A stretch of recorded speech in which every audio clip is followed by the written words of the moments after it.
तो होली से पहले केंद्रीय कर्मचारियों की क्या सैलरी बढ़ने वाली है और डीए में कितने हाइक की उम्मीद की जाए। वेतन के साथ साथ पेंशन भी बढ़कर आएगा। केंद्रीय कर्मचारियों के लिए बड़ी खुशखबरी आ गई और होली से पहले खाते में मोटा पैसा आएगा। डीए पर ये एक बड़ा अपडेट आ रहा है, वो आपको बताएं। 20,000 से 1 लाख तक की सैलरी वालों की कितनी इसके बाद सैलरी बढ़ जाएगी, उदाहरण के जरिए मोटा मोटी एक पूरा कैलकुलेशन समझाने की कोशिश करेंगे। इसका फॉर्मूला क्या होता है, बहुत अंदर नहीं जाएंगे फॉर्मूले पे, पर इसका फॉर्मूला क्या होता है, कितने बेसिक पे वाले कर्मचारियों की सैलरी कितनी बढ़ेगी, ये सारे कैलकुलेशन फौरी तौर पर मोटा मोटी समझेंगे। नमस्कार, आपके साथ में ललित प्रजापति। केंद्रीय कर्मचारियों और पेंशनर्स को जल्द बड़ी खुशखबरी मिल सकती है। लेबर ब्यूरो की तरफ से दिसंबर 2025 का AICPI IW, ध्यान से सुनिए, AICPI IW क्या होता है? ये होता है सर्व वस्तु उपभोक्ता मूल्य सूचकांक। इसी के जरिए सारे हाइक और इसी के इर्द गिर्द सारे हाइक होते हैं। तो इसका डेटा जारी होने के बाद अनुमान लगाया जा रहा है कि महंगाई भत्ता और महंगाई भत्ता राहत, एक होता है DA जो कर्मचारियों को मिलता है, एक होता है DR डियरनेस रिलीफ, ये मिलता है पेंशनर्स को। तो DA और DR माना यह जा रहा है कि 2-2% ये बढ़ाया जा सकता है। अब वास्तव में कितना बढ़ेगा ये तो सरकार की घोषणा के बाद ही साफ होगा। कहा यह जा रहा है कि सरकार अगले महीने यानी मार्च 2026 में ये ऐलान कर सकती है। अब यहां ये जान लीजिए कि 7वें वेतन आयोग 7th पे कमीशन का समय 31 दिसंबर 2025 को खत्म हो गया, पर 8वें वेतन आयोग की सिफारिश होने, उसके लागू होने तब तक बहुत टाइम लग जाएगा। तब तक महंगाई से राहत कैसे मिलेगी? तब तक जो राहत मिलेगी वो 7th पे कमीशन के हिसाब से मिलेगी। इसी के हिसाब से डीए का कैलकुलेशन होता रहेगा। आपको बता दें कि सरकारी कर्मचारियों के बजट पर महंगाई का असर ना हो, इसे एडजस्ट करने के लिए महंगाई भत्ता टाइम टू टाइम सरकार बढ़ाती है। केंद्र सरकार साल में 2 बार जनवरी और जुलाई में डीए बढ़ाती है। इसका कैलकुलेशन बेसिक पे के हिसाब से किया जाता है।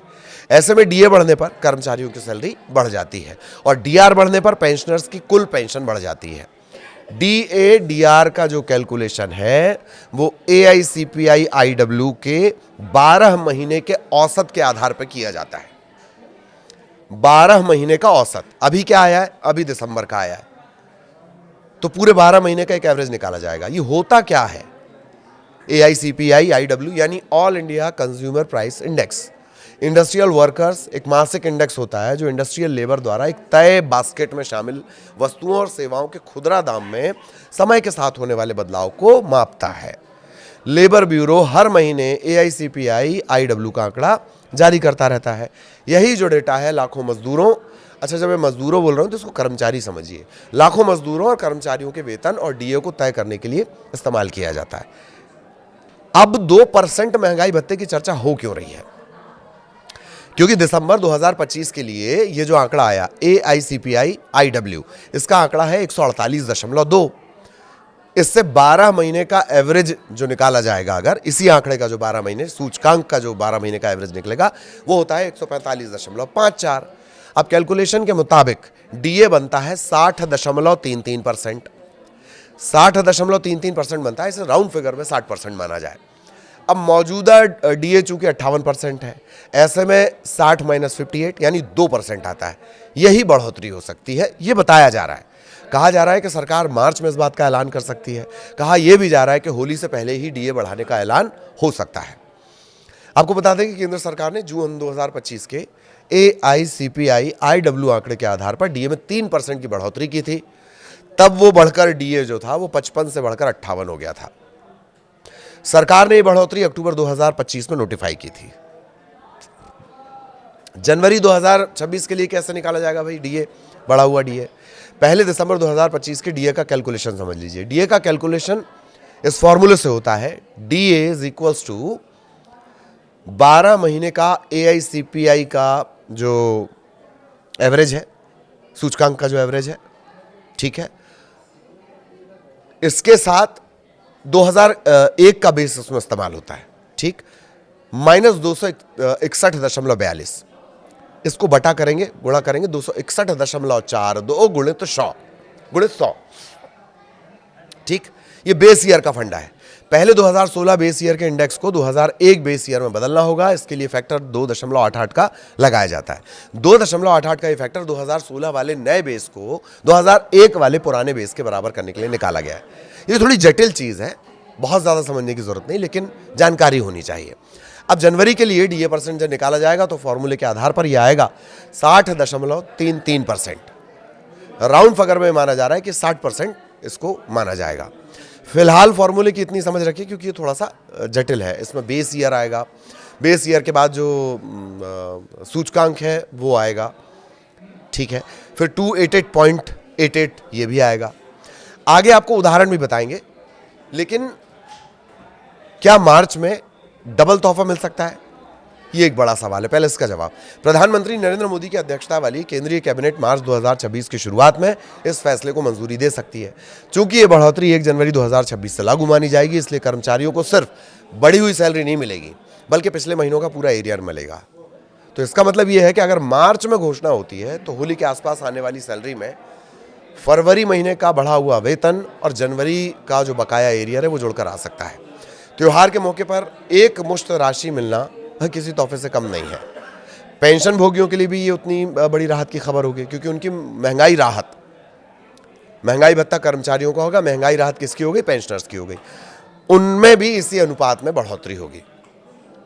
मौजूदा बढ़ोतरी 7वें वेतन आयोग की सिफारिशों के तहत की जाएगी। अब तक 8वें वेतन आयोग के गठन या लागू होने को लेकर सरकार की तरफ से जो टाइम पे अपडेट दिए जाते हैं, औपचारिक हरी झंडी हालांकि इसे मिली नहीं है। तो ये डीए बढ़ोतरी 31 दिसंबर 2025 को 7वें वेतन आयोग के औपचारिक समापन के बाद पहली समीक्षा होगी। अब एक मोटा मोटी आपको उदाहरण बता देते हैं। सैलरी स्लैब से आप समझ सकते हैं 20,000 से 1 लाख तक की सैलरी वालों की कितनी सैलरी बढ़ेगी। मौजूदा समय में 58%, 2% का इजाफा तो बढ़कर ये कितना हो जाएगा? 60%। इसमें केंद्रीय कर्मचारियों की सैलरी भी बढ़ जाएगी। मौजूदा डीए 58 और अब 60%। डीए पर अलग अलग बेसिक सैलरी के हिसाब से एक मोटा मोटी बढ़ोतरी कैसी होगी, इसे कैलकुलेशन से समझा जा सकता है। जिनकी बेसिक सैलरी है 20,000, 58% डीए पर इनका वेतन 31,600 और 60% वेतन पर इनका पहुंच जाएगा 32,000। तो मासिक बढ़ोतरी कितनी होती? 400 रुपये। बेसिक सैलरी अगर 30,000 है, 58% के हिसाब से 47,400, 60% के हिसाब से 48,000, मासिक बढ़ोतरी 600 रुपये। जिनकी सैलरी 40,000 के स्लैब में है, 58% के हिसाब से 63,200, 60% के हिसाब से 64,000, महीने की बढ़ोतरी 800 रुपये। बेसिक सैलरी 50,000, 58% के हिसाब से 79,000, 60% के हिसाब से 80,000, मासिक बढ़ोतरी 1,000 रुपये की। बेसिक सैलरी 60,000 के स्लैब में, 58% के हिसाब से 94,800, 60% के हिसाब से 96,000, 1,200 रुपये की बढ़ोतरी। 70,000 के हिसाब से देखा जाए, 58% 1,10,600, 60% 1,12,000, महीने की बढ़ोतरी 1,400 रुपये। और जिनकी बेसिक सैलरी 80,000, 58 के हिसाब से 1,26,400, 60% के हिसाब से 1,28,000 ये पहुंचेगी। तो 1,1600 की मोटा मोटी इसमें बढ़ोतरी होगी। इसी तरीके से भी आगे के स्लैब है उसको आप 58 के हिसाब से और 60 के हिसाब से कैलकुलेट कर सकते हैं। बट मोटा मोटी ये जो बढ़ोतरी है ये हम आपको एक बता रहे हैं कि ये 2% अगर इजाफा होता है तब होगी।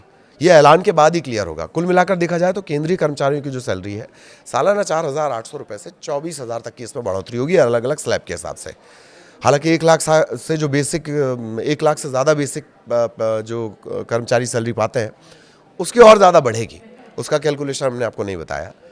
लेकिन डीए में कितनी बढ़ोतरी होगी इसे लेकर अभी केवल कयास और अनुमान ही लगाए जा रहे हैं। वास्तविक बढ़ोतरी सरकार की जो घोषणा है उसके बाद ही पता चल पाएगी। तो अभी ये बिल्कुल क्लियर नहीं होगा। आगे इससे जुड़ा अपडेट जो भी रहेगा वो आप तक पहुंचाएंगे। नमस्कार।